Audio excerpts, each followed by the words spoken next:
दुनिया में बहुत सा चीज ऐसन होखेली जौन सुंदर दिखेली और सुंदर चीज के हर केहू या ता अपने साथ रखल चाहेला या साथ ले जावल चाहेला। लेकिन का ई जरूरी है कि हर सुंदर दिखे वाला चीज अच्छा ही होखेला? ऊ बुरा भी तो हो सकेली।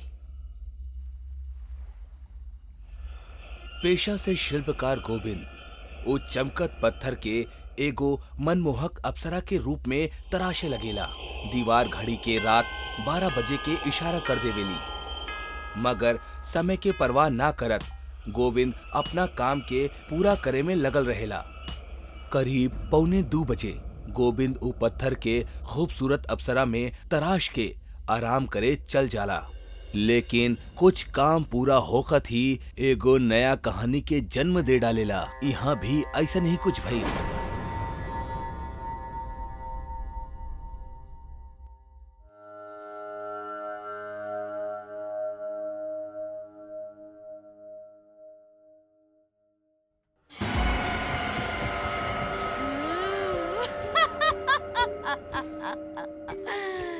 अब हम लोगन के चोटी काटब और 100 चोटी के काटत ही हमरा के हमेशा हमेशा खातिर मूर्ति वाला शरीर से छुटकारा मिल जाई। अगले दिन गोविंद अपन बनावल मूर्ति के बेचे के खातिर बाजार पहुंच जाला, जिसमें चुड़ैल मूर्ति भी शामिल रहे। मूर्ति ली मूर्ति, अरे एक से बढ़कर एक सुंदर सुंदर प्यारा प्यारा मूर्ति ले ली आई। अरे भैया, ये अप्सरा वाला मूर्ति तो बहुत ही ज्यादा खूबसूरत बा। खूबसूरत होखी काहे ना, आखिर हम जौन बनौले बानी। वैसे एकर कीमत का हुई? रामू मूर्ति वाला के पैसा दे देवेला और मूर्ति लेके वहां से चल जाला। मूर्ति लेके रामू अपना घर पहुंचेला, जहां रामू के पत्नी धनिया दरवाजा खोलेली और ओकर नजर मूर्ति पे पड़ेली। अरे वाह, कितना सुंदर मूर्ति बा। कहाँ से मिलल? बाजार से आवत रहनी हा तो एगो मूर्ति वाला दिख गईल। ओकर ई मूर्ति हमरा के बहुत पसंद आ गईल, त हम तोहरा खातिर लेके आ गईनी। हम एकरा के हॉल में सजा के रखब, कैसन लागी? घर के मालकिन त तू ही बाड़ू, त तहार जहाँ मर्जी बा वहाँ रख दा। धनिया मूर्ति के हॉल में सजा के रख देवेली।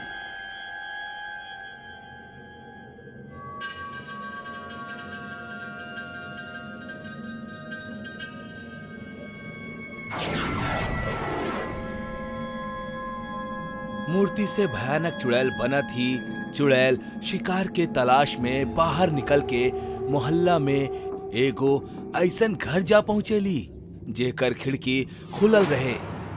अंदर झांके पे चुड़ैल के लंबा चोटी वाला एगो औरत सुतत दिखाई देवेली, जेकरा देख के चुड़ैल मुस्कुरा उठेली।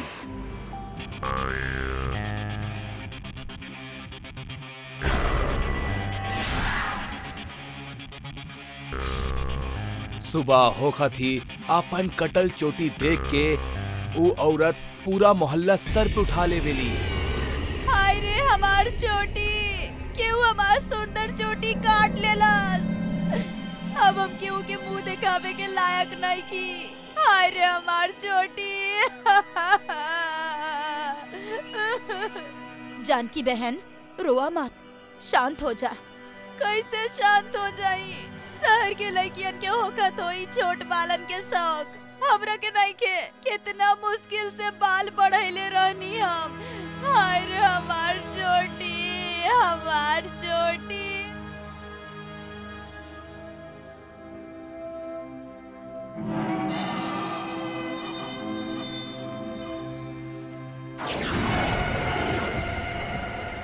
मूर्ति के चुड़ैल रूप में आवत ही वो घर से बाहर जाए वाला ही रहली कि दूसर कमरा से आवत खर्राटा के आवाज सुन के चुड़ैल वो कमरा में झांकेली।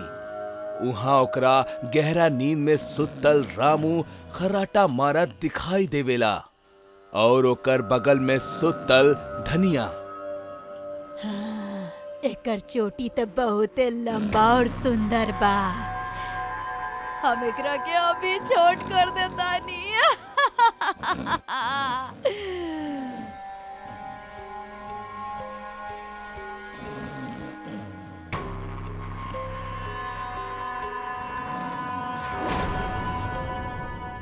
हाँ, ई कमबख्त औरत ई तो नींद से जाग गईली। अब हम एकर चोटी के कैसे काटब? अभी यहाँ से निकले में ही भलाई बा। हाँ।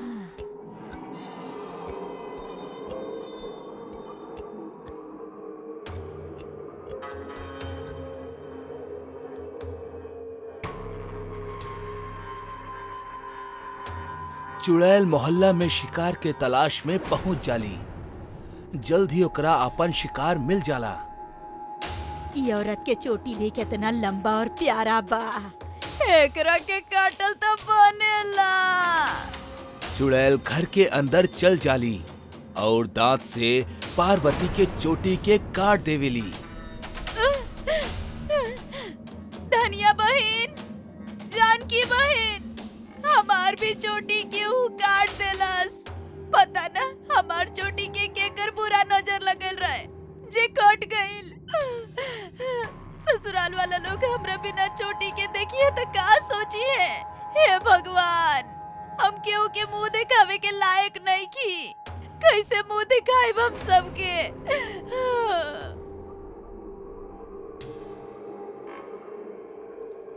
पहले जानकी बहन और अब पार्वती बहन के चोटी केहू काट देलस। पता ना के कर रहा बा ई सब। बाकी सवाल तो ई बाकी, चोटी काट के ले जाए वाला आखिर चोटी के करिए का? पूरा मोहल्ला में एक तू ही बचल बाड़ू जेकर चोटी अबहीं तक सही सलामत बा।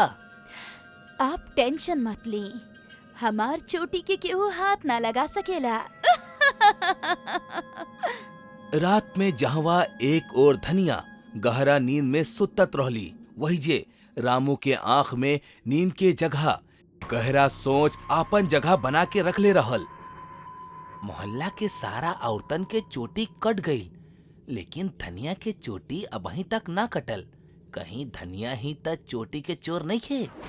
ना ना ना, हमार धनिया ऐसा ना कर सकेली।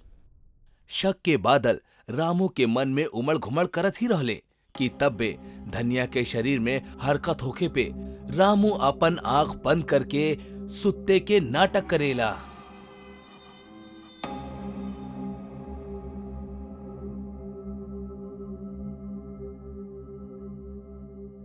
धनिया कैंची लेके, मतलब औरतन के चोटी काटे वाली हमार धनिया ही बिया। लेकिन ई ऐसन काहे कर रहल बाड़ी?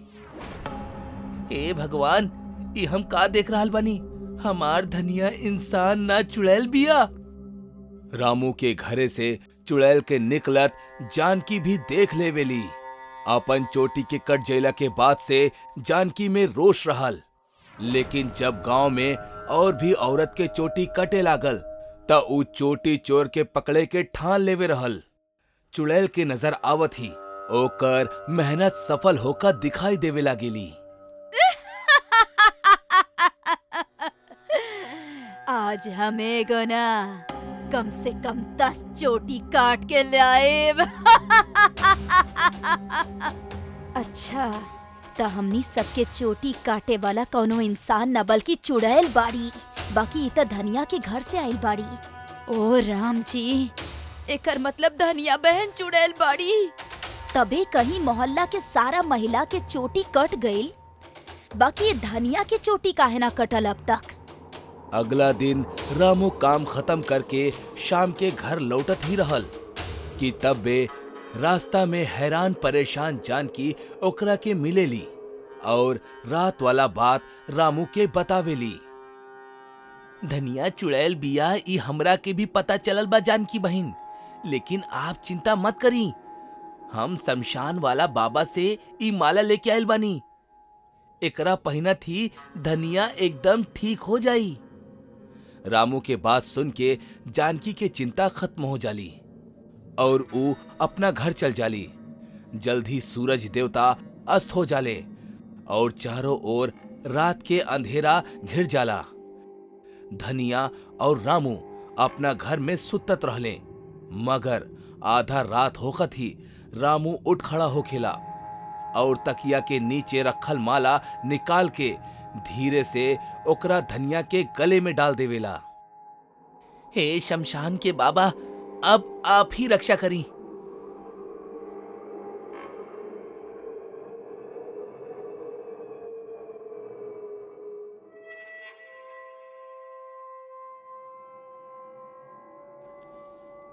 हे भगवान, तू मूर्ति ना एगो चुड़ैल बाड़ू। बिल्कुल सही पहचानला। एकर मतलब तू ही उ चुड़ैल बाड़ू जौन सबके चोटी काटेलू। हाँ, हम ही बानी चुड़ैल जे सबके चोटी काटेली। बाकी अब तू हमार सच्चाई जान गइल बाड़ा, यही से हम तोहार गर्दन काटब।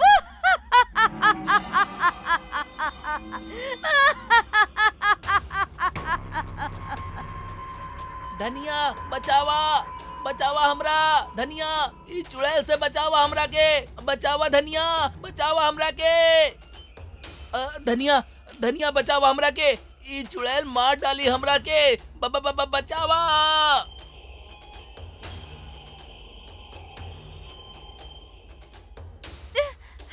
छोड़, छोड़ हमार पति के। चुड़ैल कहीं के, छोड़ हमार पति के। तोहार हिम्मत कैसे भइल हमार पति के मारे के? छोड़ उनका के।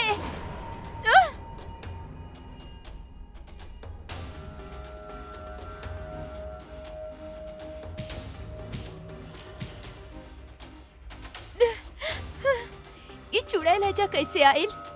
और हमार गला में ये माला कहाँ से आइल? धनिया, हम जौन अप्सरा वाली मूर्ति लेके आयल रहनी ना, ई उहे मूर्ति के चुड़ैल बिया। और इहे चुड़ैल सबके चोटी काट रहल बाड़ी। और ई जौन माला तोहरा गले में बा ना, ई हम ही तोहरा गले में डलले रहनी। हमरा के लागत रहे कि चोटी काटे वाला चुड़ैल केहू और ना बल्कि तू ही बाड़ू। ई आप का कह रहल बानी? हाँ धनिया, हम सच कह रहल बानी। कल राती हम तोहरा के कैंची लेके कमरा से जात देखले रहनी हा, ता हमरा के लागल कि चोटी काटे वाला चुड़ैल तू ही बाड़ू। लेकिन एकर सामने आवत ही दूध के दूध और पानी के पानी हो गईल। पर हम अपना गलती के खातिर तहरा से माफी मांगतानी धनिया। छोड़ी भी, गलती तक केहू से भी हो जाला ना। बाकी एक कर का करे के बा, ई सोची पहले। चुड़ैल लगातार दरवाजा पीटत ही जात रहली। रामू और धनिया दरवाजा पे पहरा दे देत वहीजे बैठ के कब सुत गईले उनकरा पता ही ना चलल। सुबह सूरज जैसे ही अपन आँख खोलस, रामू और धनिया भी जाग गईले। लेकिन कमरा से कौनो आवाज ना आवत देख जिज्ञासावश रामू और धनिया दरवाजा के खोले, तब सामने खिड़की से सूरज के रोशनी में चुड़ैल वापस मूर्ति बनत रहली। रामू और धनिया के समझत देर ना लागल कि अब का करे में उनकर भलाई हा। ऊ तुरंत दौड़ ले और ऊ मूर्ति के उठा के जमीन पे पटक देले। मूर्ति टूट के बिखर गई। हमने जीत गई नी धनिया। बहुत बढ़िया। ये दुनिया रहस्य से भरल पड़ल बा। कब कौन सा रहस्य हमनी के हैरान और परेशान कर दे, ई केहू ना जानेला। यही से सोच समझ के कौनो भी चीज के घरे में लेके आई। रामू और धनिया के किस्मत अच्छा रहे कि वो मूर्ति के चुड़ैल से बच गईले। शायद आपके किस्मत इतना अच्छा ना होके।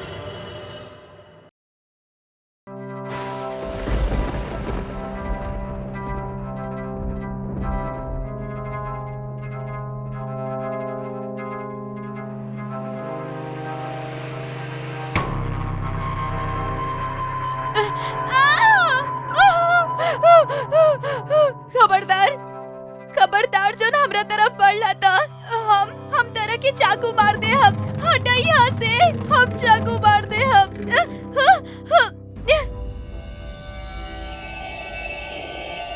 अरे रुका रुका रश्मि, हम रतन बानी। तुहार पति। रतन तू ये कैसन मजाक बा रतन? अगर हम तरह के चाकू मार देती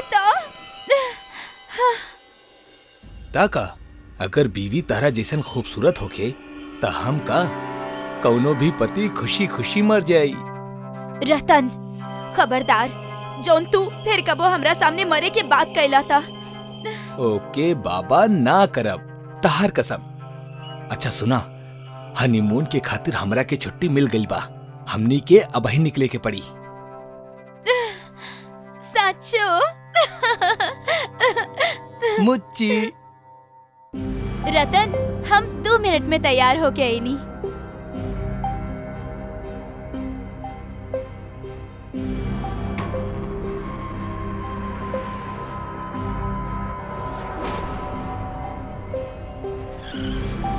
का भइल? देखा तानी।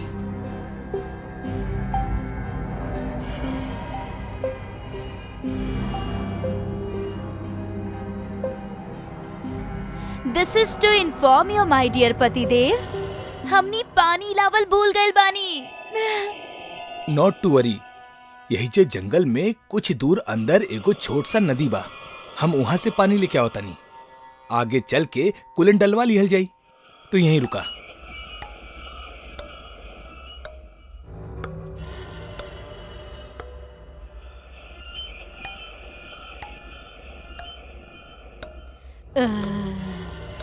ई लड़की त हमरा से भी ज्यादा खूबसूरत बाड़ी।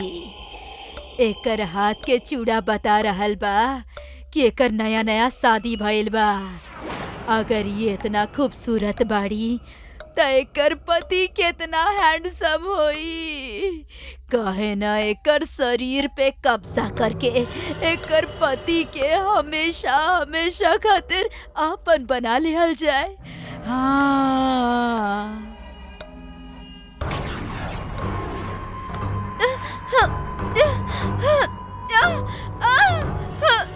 अरे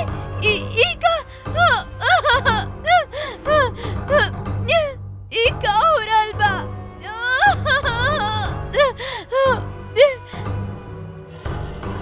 रश्मि, रश्मि,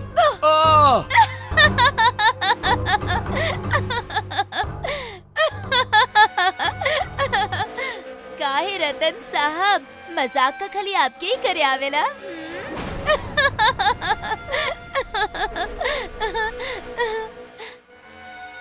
रश्मि, ई कोनो मजाक हा? हमार तो धड़कन ही रुके वाला रहल।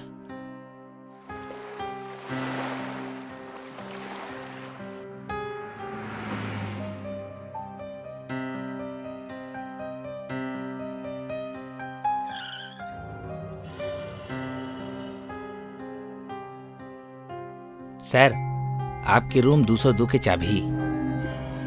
Thank you.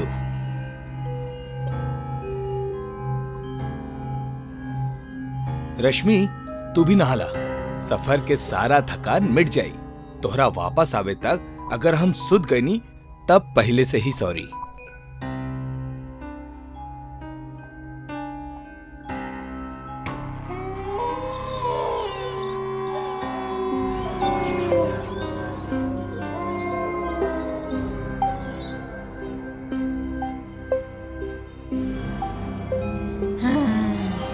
जोर से भूख लागल बा। भूख मिटावे खातिर हमरा कौनो शिकार चाही। हाँ।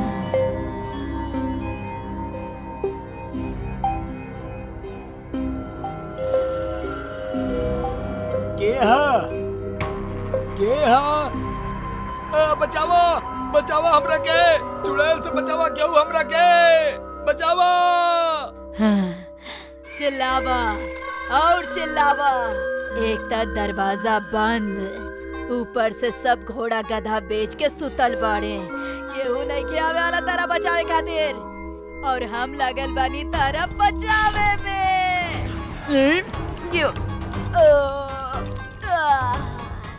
वाह, मजा आ गई। बड़ा ही गुदगुदेदार खाना रहे।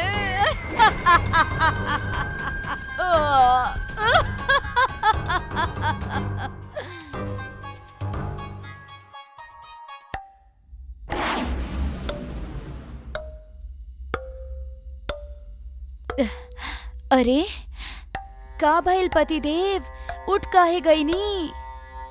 रश्मि, तू कहाँ चल गई रहलू? रात के 2 बज रहल बा। हमरा यहाँ ना पाके परेशान हो गए रहला। इतना प्यार करेला हमरा से। ई मजाक के वक्त ना है रश्मि। कहाँ गल रहलू तू? और ई तोहरा मुंह पे लाल लाल का लागल बा? दरअसल नींद ना आवत रहे ता हम टहले खातिर बाहर चल गए रहनी, और बाहर ही एगो मच्छर हमार मुंह के पास बैठ के हमार खून पियत रहे, ता हम ओकरा के मार देहनी। ता खून लागल हुई बस। अब सवाल जवाब ही करत रहबा कि सुतबा भी? चलो।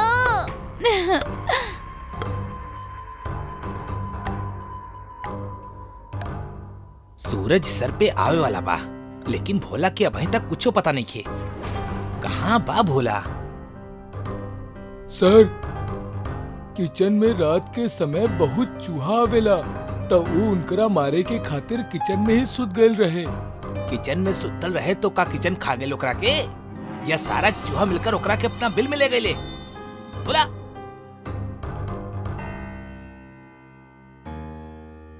आवे दो ओकरा के, नौकरी से निकलवा दे हम ओकरा के।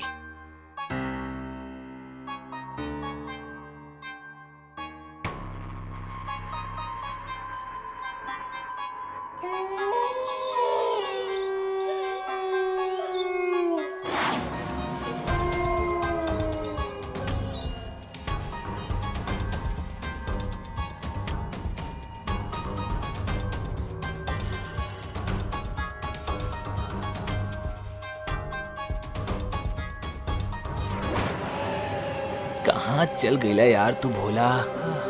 हाँ, अरे वाह, मिल गइल शिकार।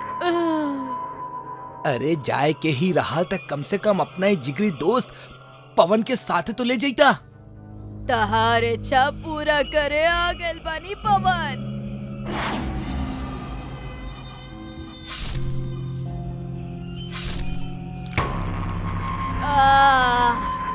मजा आ गइल।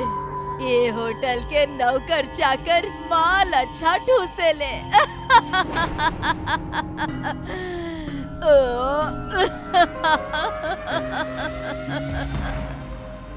पहले भोला गई ला पवन, आखिर ये लोग जा कहाँ रहल बड़े? पता करे के होगी।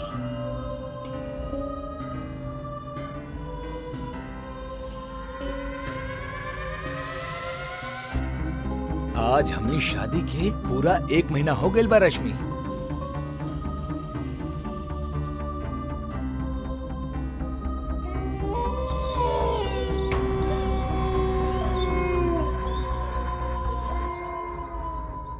रश्मि, तू ठीक तो बाड़ू ना? हाँ हाँ, हम ठीक बानी। कुछ ना रतन, बस आज हमनी बहुत ज्यादा घूमनी ना, ऐसे थक गई नी। हमार ख्याल से हमनी के सूझ जाए के चाहिए। जैसन बीवी के हुकुम।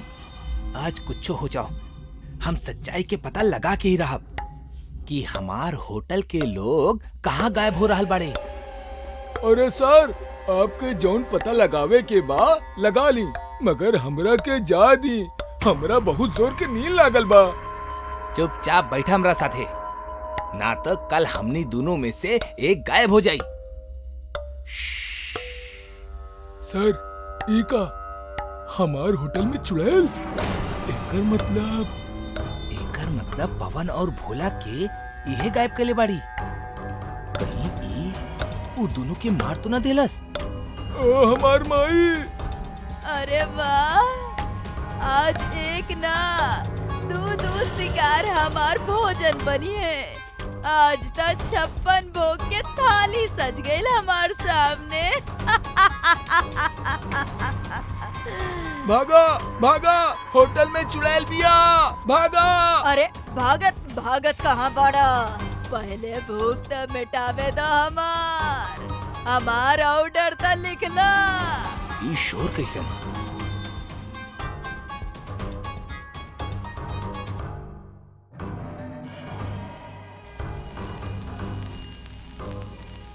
अरे छोड़ दी चुड़ैल जी, हमने की छोड़ दी।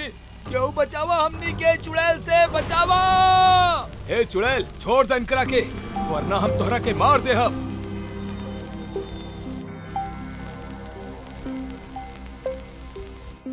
छोड़ा, हाँ, हाँ, हाँ, छोड़ा हमरा के, छोड़, हम कहनी छोड़ दे हमरा के।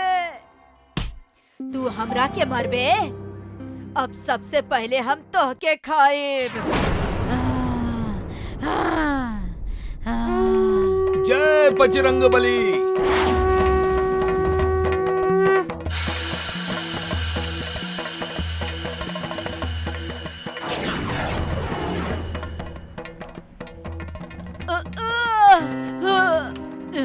आज तो जा रहल बानी, बाकी फिर हम आएब और फिर सबके मार दे हम।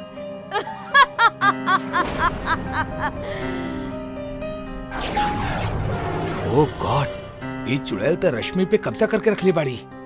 रश्मि तू ठीक तो बाड़ू ना?